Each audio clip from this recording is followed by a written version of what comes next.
Good morning mga ka-idolo, welcome back Hensloop TV. For today's video is mag-aabang tayo mga ka-idolo. May dalawa tayong entry sa TPEC dito sa Balanhiga, Eastern Samar mga ka-idolo. Forecast natin andito 6:20 na release yung ibon mga ka-idolo, kaya mga 7 siguro andito na yung ibon natin. Kaya gusto yung sumama, tara.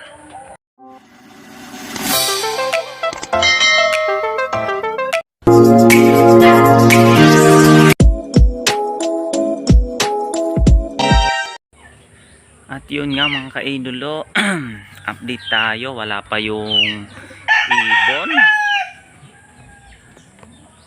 Wala pa yung ibon natin. Time check natin.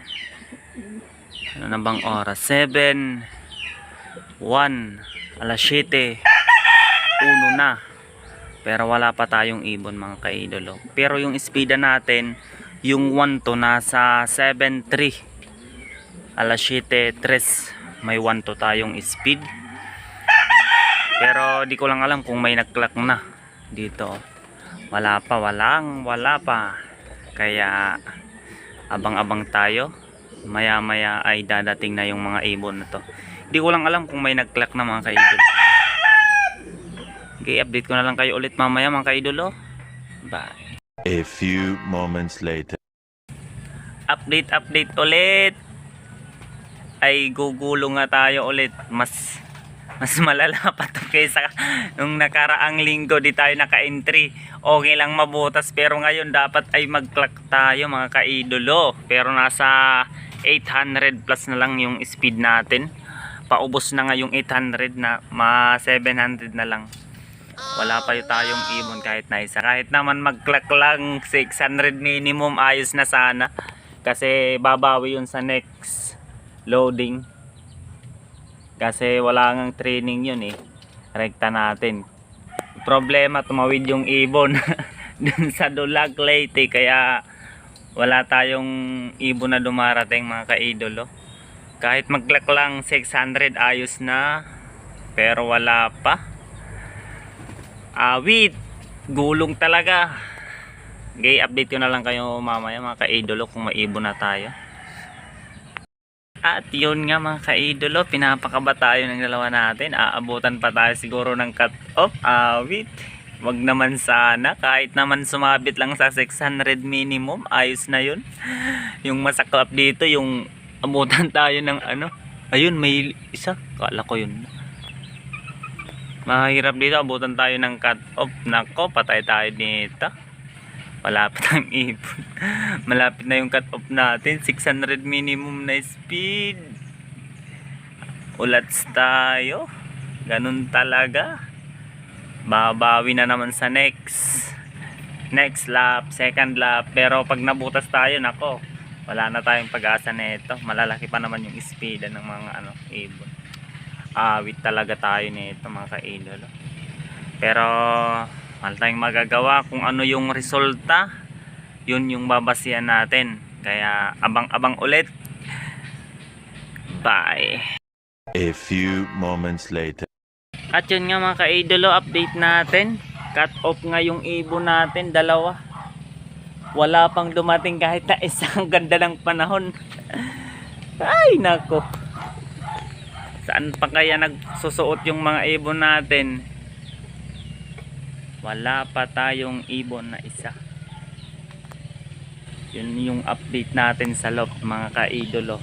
Ewan ko lang kung anong nangyari sa kanila or namamasyal pa. Hindi nga tayo pinalad kasi di nga natin alam kung saan dumadaan yung ibon at kung saan pa sila nagsusuot. Kaya kung anong magiging resulta, tatanggapin natin mga ka-idolo. Ganun naman talaga yung buhay ng puncher. Bawi-bawi lang. Bawi next better. Naku, ulats tayo mga ka-idolo. Wala pa talaga. Pero abangan pa rin natin kahit cut off na mga ka-idolo. Cut off na tayo. 7:46 Time check natin 7:48 na, kaya wala pa. So cut off na tayo. Pero abangan pa rin natin mga kaidolo kung dadating yung ibon natin. Bye. The next day. Good noon mga kaidolo, at ito nga tayo nagbabalik sa abangan natin. Day 2 nga ngayon, day 2 ng abangan natin. At ito nga may update tayo dito sa loft. Kaya pala hindi dumating kahapon yung ibon natin kasi nadisgrasya, nadali ng falcon. Kung tawagin sa amin sikop, pero sa Tagalog falcon siguro yung tawag nun. Nadali yung isa natin, si Grizzle, pero yung isa ewan ko kung asaan, pero sana makauwi pa. Kaya kung gusto nyo makita, tara samahan nyo ako. At yun nga mga kaidolo, papasok tayo sa loob natin, titingnan natin yung nakauwi nating mga kaidolo. Yan, pasok tayo. Yung namasaker natin. Uy, huwag ka dyan. At yun nga mga kaidolo, ito yung ibon, yung na ano, yung na falcon. Pwede na natin tong tawagin si Miss Falcon. Awit na awit tayo dito, na disgrasya yung ibon natin. First lap pa lang, butas ka agad, cut off. Yung pala ay ito na falcon, nadali ng falcon yung ano natin, yung ibon. Pero ayos na to, kahit na falcon at least nakauwi, kaysa naman hindi makauwi. Papagpahingayin na lang muna natin to, saka naman isasabak pag okay na siya. May mga all bird pa naman tayo ditong iba, sa ibang race naman tayo maglalaro, sa ibang club.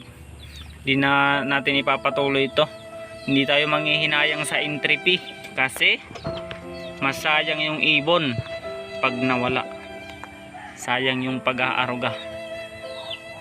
Ito yung nag-finisher natin ng Placer Surigao. Tapos ngayon, sinapa natin sa Eastern Samar para G1. Hindi tayo pinalad. First lap pa lang, nadali na ng falcon. Kaya yun lang po muna mga kaidolo. At sana yung isa natin dito, yung Paris ni Lovely ay umuwi pa. Ewan ko kung asaan na. Pero sana makauwi pa. Sana hindi rin na falcon. Kasi kung na falcon, nako, ewan ko lang mga kaidolo. At yun lang po muna mga kaidolo. Sa mga bagong pasok dyan, please subscribe Hensloop TV. At papindot na din ang notification bell para update kayo sa bago nating upload. Shoutout Team Santa Rita. Dito lang muna tatapusin yung vlog. Bye.